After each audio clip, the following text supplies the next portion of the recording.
Hi, my name's David. I own the Pro Scooter Shop here in Redmond, Washington. Thanks for joining us today in our workshop. Yep, we got studio lights, tools, stuff everywhere. Hey, a common request that we get is about custom scooters and parts. So what we thought we'd do today is we would build this custom scooter that's already done. We're gonna wind the clock backwards. We're gonna show you each part and how it goes together. Great opportunity for you and your kid to see how that's done, work together. Maybe build your own custom dream scooter. All right, let's get to it. All right, so now what we're gonna do is take the Lucky Covenant deck that was down that custom that we showed you, a sheet of NV Galaxy Deep Red, and we're gonna custom fit it right here on top of the deck.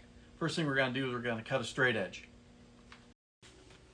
So we're just gonna use the straight part of our workbench to line up the grip tape. Use the square, push it down nice and hard so your grip tape doesn't move. Extra special sharp box cutter knife, and we're just going to cut and push down hard so you can get all the way through the grip tape. And if everything went well, we have a nice clean line, nice smooth cut, just like that. All right, so now what we do is we're just peeling off this back paper, so get to the sticky part. And you can just leave it on the kitchen floor like I'm going to do. And we're going to take it, my nice straight edge, right across the top. I'm using my fingers as a guide so that I know that I have an even amount of grip tape on both sides. And then I'm just pushing it down flat, make sure it adheres all the way back to the, remember, get the flange parts here too, all along the edge. That's it. All right, now that we've got the grip tape stuck to the top of the deck the way we want it, what we're going to do now is we're going to score along all of the edges on the sides, around the flanges, even in the brake space and where the bolts go. So what I'm going to do right now is I'm going to cut the grip tape right down the center where the brake space is, and I'll show you why. So I find it with my fingers, I'm poking a hole right here, and I'm bringing the blade back to so it hits the deck right there, and I'm turning around, doing all these dangerous things, cutting the space all the way to the end. Coming back now, and I'm going to cut it along the inside of where the brakes fits on both sides. Okay, and that's it. I just want to get those small cuts right there. Now using the park tool, I'm going to, at an angle like this, notice how it's kind of 45-degree angle, I'm going to rub this along the edges. I'm going to do it on all the edges along the entire deck. Remember, there's a little flat spot right here where the deck end is, both sides. And you should be starting to see this white outline here. Keep going. Pretty cool. So what this does is it angles by angling this, it gets the grip tape completely off the edge so that it's not hanging over the edge. And that'll be important here in a minute. I'm going to score all the way up along the side. I'm stopping right here because this is where my vise is and I don't want to make a hole. That looks pretty good. Now I'm just going to take this out. So we use in case you're wondering why we use this ugly thing, it's so we don't scratch the sides of the deck as we're moving it around. So the last thing I'm going to do here is I'm going to finish the scoring along the edge here. Remember, keep this at an angle. And then the last part right here. So what this is doing is creating a nice white line, nice slight finish for us, and then we're going to cut along that edge next. All right, now that we've scored it, got our nice white lines to follow, we're going to go back to our super sharp box cutter, careful here, and we're going to use it to cut along the white lines that we just scored, both sides, along the back, the flange, and inside where the brake is as well. So now I'm going to take the deck out of the vise again, put along the edge here. Remember, at the same angle that we scored it, use the same angle on your box cutter. The sharper the blade, the better. And we're actually going to cut grip tape now. So following that white line, we're just cruising right along the edge here. Can go at the angle. And then I go all the way up to the end. So now cut a piece of grip tape off. Kitchen floor. Switching hands here. If the grip tape does get stuck to the side of the deck, just go ahead and just peel it off. That's totally fine right there. Same things, do it as an angle. I'm right-handed, so I'm better at this with the right hand, but just once you get started, there you go. Once you get started, it'll just start cutting right along the edge. Never pull the blade towards you like I'm doing. All right, there's that side. Now what I'm doing is I'm going to finish in the vise. I'm going to finish the brake area. Okay, come back here. Again, this is all the dangerous part. I'm just going to kind of saw myself right through this little part right there. Inside the brake now. If you leave a little piece like that, pretty easy to come back, trim that guy off. Going to this side. Again, trying to follow our white line here. I left a little piece there. All right, so I finished all that. We got one last piece we're gonna work on. And then when you finish that, you can just, if you have little edges hanging over, just come back and trim them. Careful. Little tiny edge right here. Looks pretty good. I'm happy with how that scored and cut along the edges there.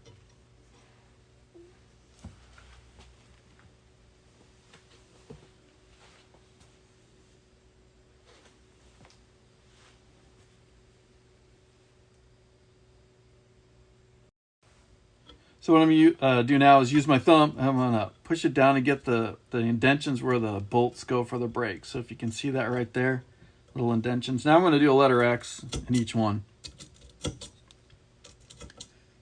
Just like this. Again, sharp blade works best here.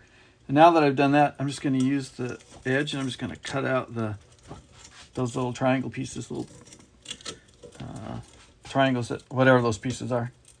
Cut that. Okay, so there's one. And then same thing on this other one here.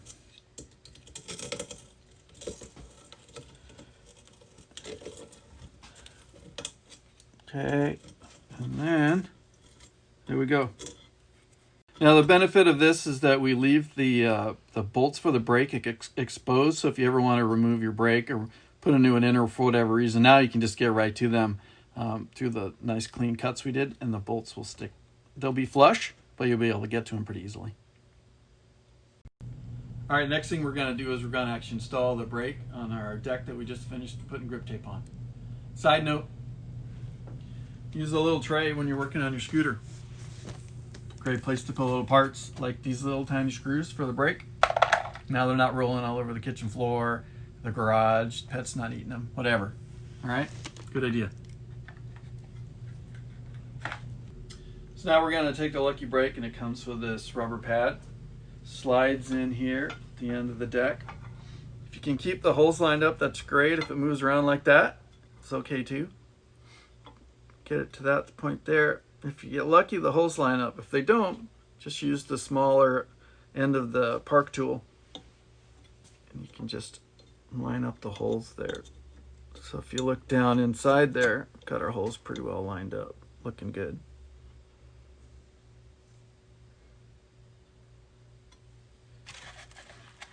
Reaching into our little parts holder, taking the first bolt, and we're just going to turn that guy in there. We're just going to get the first one started. That keeps it all lined up. You can see how it's getting lower in there. Second bolt.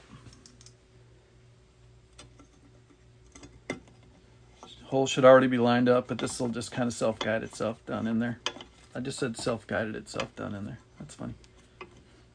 And then we're just going to tighten this down. Okay, these are pretty solid aluminum, so it's okay to tighten it up. You just don't want your brake to rattle. The key here is to keep the park tool down in there, because you don't want to strip that top of that bolt head off. So again, and just tighten them both up.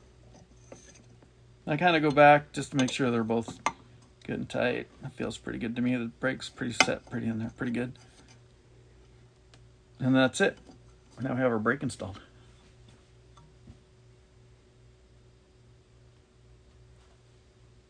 All right, now that we've installed our brake, next thing we're going to do is we're going to put on the rear wheel. Going to use the axle and spacers that came with the Lucky Covenant deck. We're going to put on a 110 millimeter NV diamond, of course red, to match everything else. And we're going to use our park tool. You should see this a lot. You should get one. Super handy. So now what we're going to do is we're going to take the axle and the spacers that came with the Lucky Covenant deck. Axle and spacers. Okay, going on this side here. Axle through the deck. And then the spacers on the inside. Taking the wheel. Gently slide it up in there. And I push the axle through about halfway. You don't want to stick it out the other side. Then I'm going to use the second spacer. Slide it in on this other side. And if I can do this gently and smoothly, the axle will line up with the spacer and come out this side of the deck. Last piece, the nut. Now we just tighten up our axle here. We love our park tool. We are going to introduce another tool, 1/2 inch wrench. Most of these nuts on these axles are 1/2 inch. Just put it in there like so. Now just tighten that guy up. And you just tighten it until your wheel doesn't wiggle side to side, but it still spins. So you just might have to adjust it a couple times. All right, so grab it, no wiggle. That's the whole thing moving, not the wheel. So that's good. Spin it, nice and smooth. There you go. Rear wheel installed.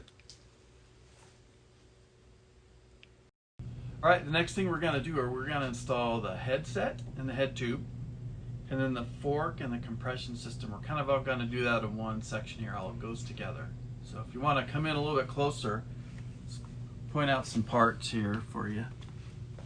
So here on the deck, I've laid out the fork. There's different kinds of forks. I don't want to get into too much detail there. Fork, top cap bolt, top cap spacer, and a shim. And then for the headset, got a few parts here. Got 2 bearings, one for the top and bottom of the head tube.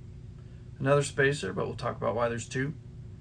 Smaller thin spacers, again we'll talk about that. They call this a dust cover. And then a crown race. That's it.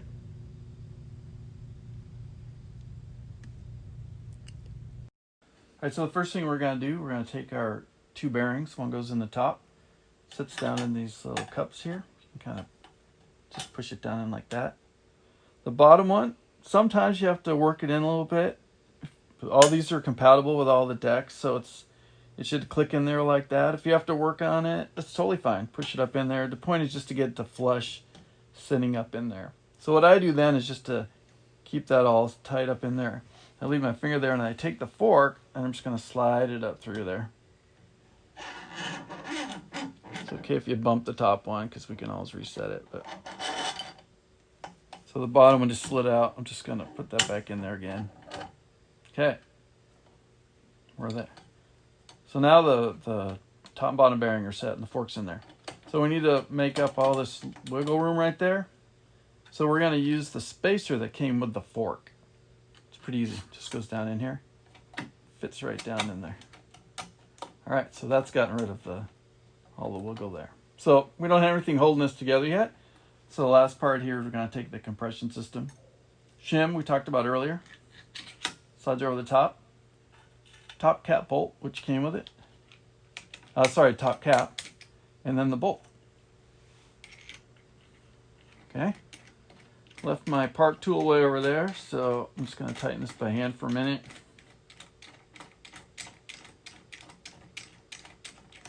Grab my park tool real quick. I'm going to tighten this up. So here's the question everyone always asks. Well, how tight should I go here? Because if you go too tight, the fork won't spin. You don't want that. If you go too loose, then it rattles. Nobody wants a undialed or rattle. So what I do is, I just spin it like this a little bit.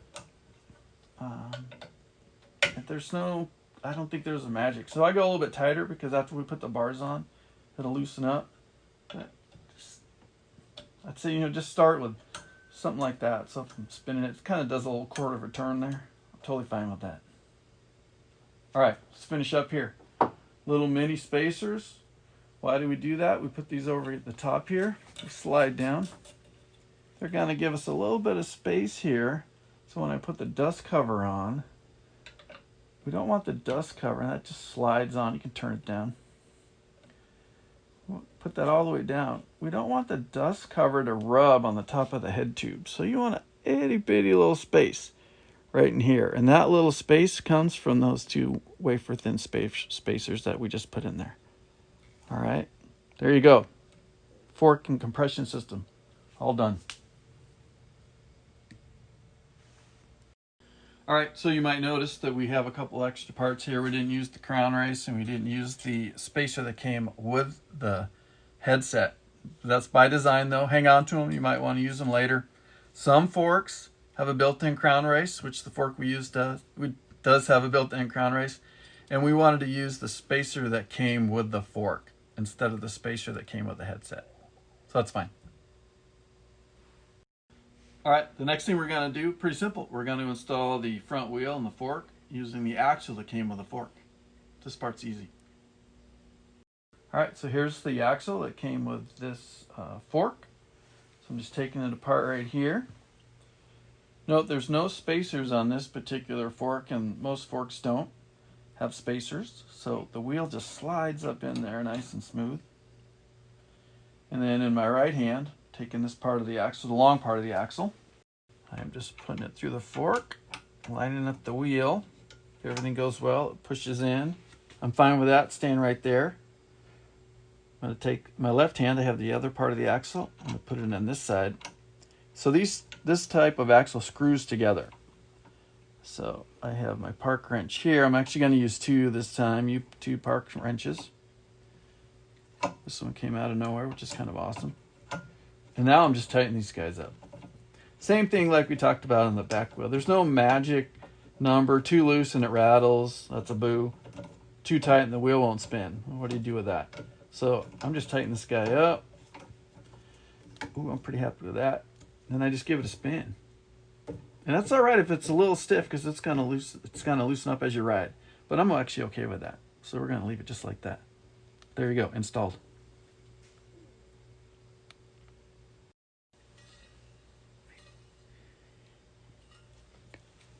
All right, so if you swing over to this side, this thing's really coming together. You got basically your deck, wheels, fork, compression system.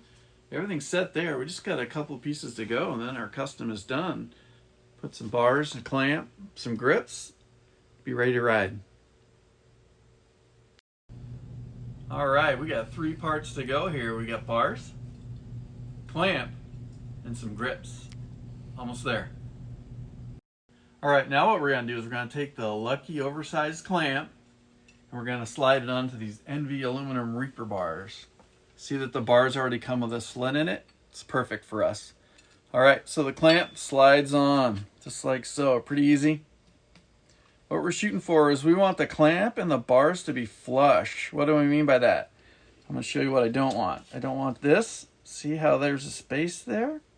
No good. I don't want this either. I don't want the bars to be sticking below the clamp. So we want flush. Sorry if my hand's in the way there. Flush.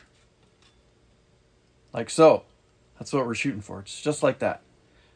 Now what we're going to do is we're actually going to take the deck and all this part out of the vise and we're going to work on the floor. Just we don't want to be pushing on this and have it come flying out and hurt anybody, especially myself. So that's what we're going to do. Moving to the floor. All right, so we have our clamp and our bars flush like we talked about. So now I'm going to go down, I'm going to install them over the top of the compression system. Sometimes they slide right on. Sometimes you need to wiggle or even tap them down on there like picking it up and going like this. Totally fine. All right, nice little click I heard right there. I like that. So my goal now is to make sure that my clamp, my deck, my front wheel are all in one straight line going this way. So you'll notice, remember I want deck, clamp, front wheel in a straight line. Clearly my front wheel not in a straight line. So I'm just giving this guy a little kick here. You're kind of eyeballing this part a little bit. Back a little bit. All right. So that looks pretty straight to me. So now I'm coming down here, taking this Park tool, and I am gonna, as much as possible, keep from moving the wheel. Now I'm just gonna tighten the clamp up here. This is key. Start with the top one, and I'd go until you start to feel it tighten a little bit. Go to the bottom one. This is super important. Right? Now tighten that up, half a turn, back to the top. I'm gonna show you something here to keep an eye on. I'm going to turn this so you can see your goal here. See this space? Your goal is to keep that space the same between the top and the bottom as you tighten. So that's why we alternate. All right, so I'm going to bring this back to me, and I'm going to keep tightening. Same question, how tight? Well, these are aluminum, strong aluminum, but I just keep going a few times. And if I get to the point where it's getting a little bit tougher for me to turn that, then I'm going to stop. And I'm going to show you. So I'm good with that. Again, remember our goal? Spacing. That looks good to me. Did our wheel move? Let's go back here, take a quick look. Looks lined up to me. All right, here's our drop test again. Let's listen. Love that sound. Sounds like a basketball. No rattles there. Let's do grips and then go ride. All right, before I install the grips, I want to talk about bar ends real quick. NV grips, which is what we're going to use, they come with 2 different size bar ends, all right? We're using aluminum bars on our custom, so we're going to use the smaller diameter ones. So I am holding the large diameter in this hand, the smaller diameter in this hand. Hopefully you can see that difference there. Aluminum bars, they take the smaller diameter bar ends. So if your grips, whether they're NV or Root Industries, if they come with 2 different size bar ends, now you know why. All right, we're going to install grips now. 2 things we're going to use. I'm going to use hairspray, and I'm going to use an air compressor. I don't know if you have those, but that's what I'm going to use for this. All right, so here we go. We're going to spray a little bit of hairspray on the bars, a little bit of hairspray inside the grip. I'm going to slide this on. Watch how fast that goes. Oh man, that's sweet.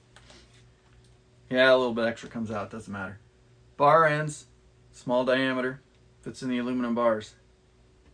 Little twist, tap that guy in. Spin this, we're doing the second one. Spray, a little bit of spray. Smells good too, bonus. Slide that guy on. Yeah, I know I said air compressor, hold on, it's coming. Bar end. All right. All right, air compressor, that's the last part here, all right? But there's super important details here you want to pay attention to, all right? So listen up. Here we go.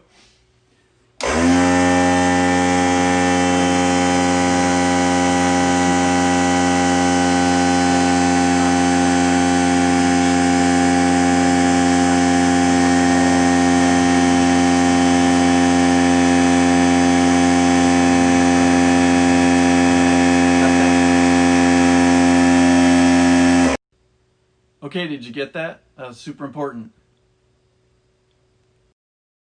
All right, now I know what you're thinking. Hey, David, I don't have an air compressor, so what should I do? So fair point, totally fair point.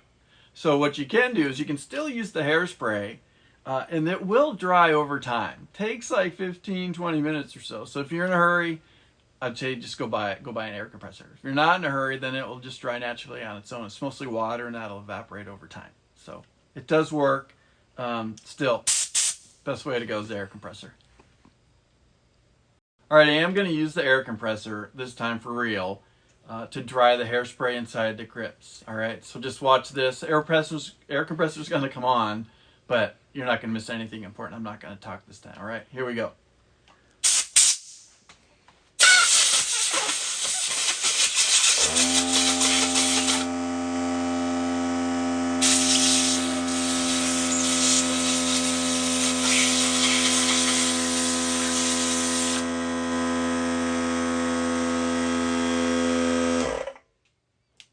All right, that's all. We're just using it to dry the hairspray. Guess what? Custom's all done.